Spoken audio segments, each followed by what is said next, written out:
Okay, so today we're going to take a look at something pretty interesting that's been developing over in the Horn of Africa. Yeah. And that is basically the Houthis and what they've been up to lately. Yeah. So this all comes from a paper from JISS, that's the Jerusalem Institute for Strategy and Security.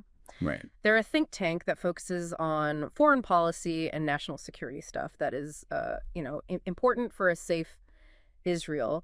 And we're going to take a deep dive into this paper because it really highlights something that I think is really relevant to everyone listening, For sure. which is like how these dynamics in these faraway places can really end up impacting everyone and how this is something that's really evolving and changing rapidly. So let's get into it. Yeah. Basically, the paper starts out by saying that there's been an increasing amount of Houthi activity in the Horn of Africa. Yeah. Which, as everyone probably knows, is an area that's known for trafficking and piracy. Right. Historically. And this is coming from U.S. intelligence and then a bunch of other sources, so it's not just coming from one place. Multiple sources. Yeah. Right. And it's interesting, right off the bat, what's really noticeable is that Hodeidah, the port that's controlled by the Houthis, is a major entry point for Iranian weapons. Right. And we're not just talking like small arms here. Oh, no. This is much bigger. Right. Yeah. So basically, JISS lays out two main routes for these shipments. Right. The first is larger cargo vessels, and those are the ones that are supposed to be inspected by the UN Verification and Inspection Mechanism for Yemen, so UNVIM. Right. But those inspections are limited. They're not very good. Right, exactly. Yeah. And the second route, which is probably way more difficult to even get a handle on, For sure. are smaller fishing vessels. So these are like dhows. Dhows, right. And those are all over the place. Yeah, exactly. They're really hard to track. Yeah, because they don't use the same AIS tracking that bigger ships use. Right. They rely on GPS. Right. So it's a lot harder to actually know where they are. It's really dependent on human intelligence, which, as the paper says, is really difficult to get. Yeah, it's hard to come by good human. Exactly. And actually, there's this map from the UN panel of experts from way back in 2017 Oh, wow. that JISS brings up.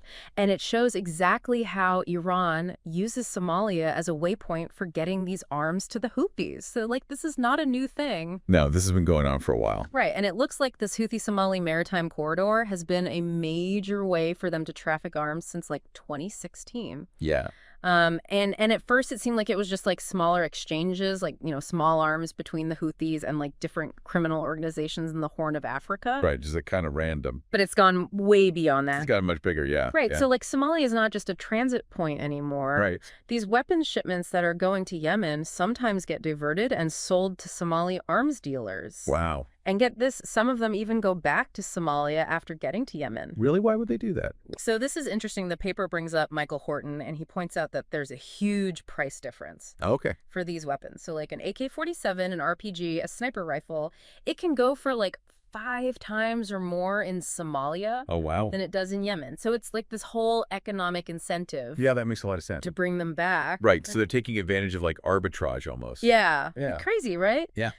So this whole thing, it's not just a smuggling thing anymore. Right. It's not just opportunistic. Right. It's become this deeper cooperation. Right. And the Houthis are really trying to strengthen their ties with Al-Shabaab, Right. which is The Somali terrorist group. right. Yeah. And there's a UN panel of experts report from October 2024 that really shows this. Oh, wow. So this is recent. Yeah, it's really recent. Yeah. And it says that the Houthis are actually evaluating options to carry out attacks at sea from the Somali coast.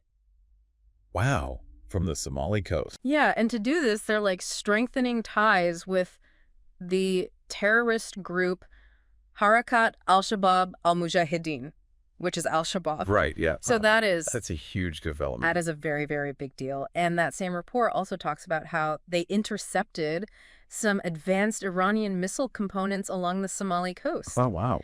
And there have been visits to Somalia by people that they think are Houthi arms smugglers. So it's So it's not just a couple of random people. It seems like there's some real structure here. yeah, it's they're actually working together. Right. It's not just a black market. It's deeper than that. Yeah. Right. Now, when you think about it, though, it is kind of strange that the Shia Houthis and the Sunni Salafi Jihadi al-Shabaab are working together. Right. They're totally different. Yeah, you wouldn't expect that. Right. So why would they do that? Yeah. So you have to remember the historical context here. You okay? The Houthis have actually been fighting with AQAP. Right. Al-Qaeda in the Arabian Peninsula. No, so Al-Qaeda's affiliate in Yemen. And AQAP sees them as like heretics. They've attacked them a ton. Right. But here's the thing, those alliances, they can change like that. Right. In these conflicts, things are always shifting. Exactly. And back in 2015, even Lloyd Austin, who was the U.S. CNTCOM commander at the time, Wow. he thought that maybe the Houthis could be an ally against al-Qaeda. Really? Yeah, so it just shows you how like things can totally shift in this region. Yeah, that's wild. Right. Yeah. But by 2022, AQAP had changed their focus. They were more focused on the anti-Houthi coalition and specifically the UAE-backed Southern Transitional Council. Right, the STC.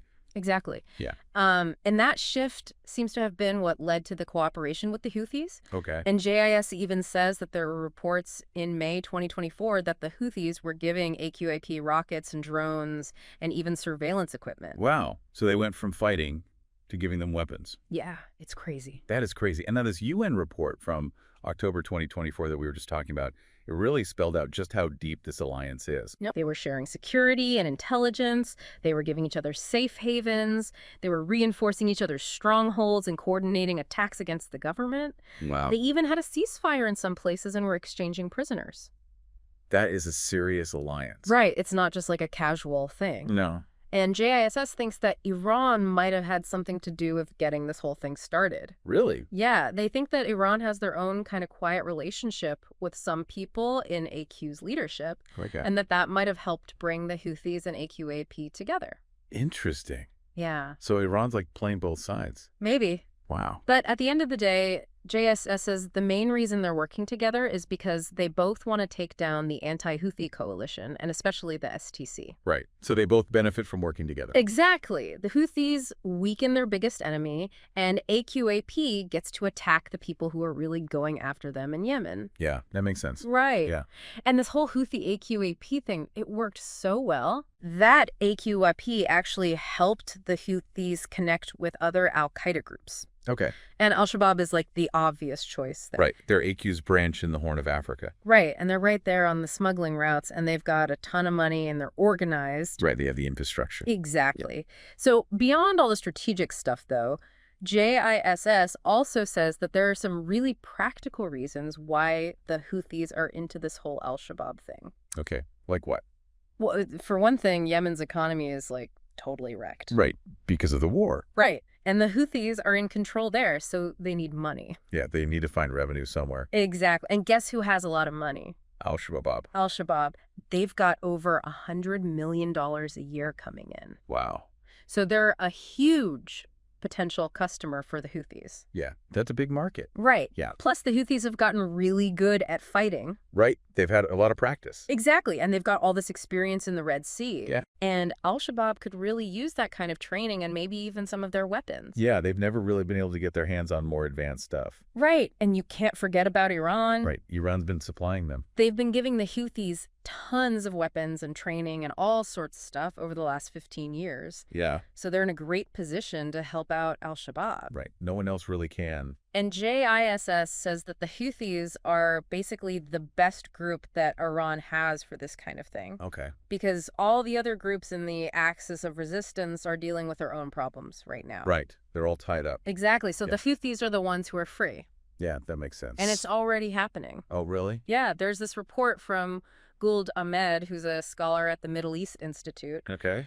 And he says that the Houthis have already sent engineers over to al-Shabaab in southern Somalia to help them build better weapons and bombs. Wow. So they're not just selling them weapons, they're helping them make their own. Yeah, it's like a whole other level. That's scary. Right, and the government of Somalia has tried to get the Houthis to stop, Yeah. but it hasn't worked. Wow. Yeah. So what can they do? That's a good question. And, the paper does say that as of right now, they haven't seen any evidence that the Houthis have given al-Shabaab really advanced weapons. Yes. Okay. So no drones or missiles or anything like that. Yeah, not yet at least. And there are a few reasons for that. Maybe the Houthis need to keep those weapons for themselves. Right. They've been using a lot of them lately. Exactly. Yeah. Or maybe Iran doesn't want them selling those weapons. Right. Iran might not want them making a profit off of their weapons. Right, they're giving them to them for free, so it would be kind of messed up Right. if they were just turning around and selling them. Yeah, it would undermine Iran's strategy. Exactly. Or maybe they're still working out the details of the deal. Right, maybe they haven't agreed on a price or something. Yeah. Yeah, Or maybe they already have given them those weapons and we just haven't seen them yet. right, it's possible. Right, we just don't know. Yeah. But JISS says that no matter what, we have to keep an eye on this. Right. We can't just ignore it. We have to expose it and we have to try to stop it. Absolutely. This is a huge threat. Yeah, it could destabilize the whole region. Exactly. And it's not just a problem for the Horn of Africa. Right, it's a problem for everyone. Yeah.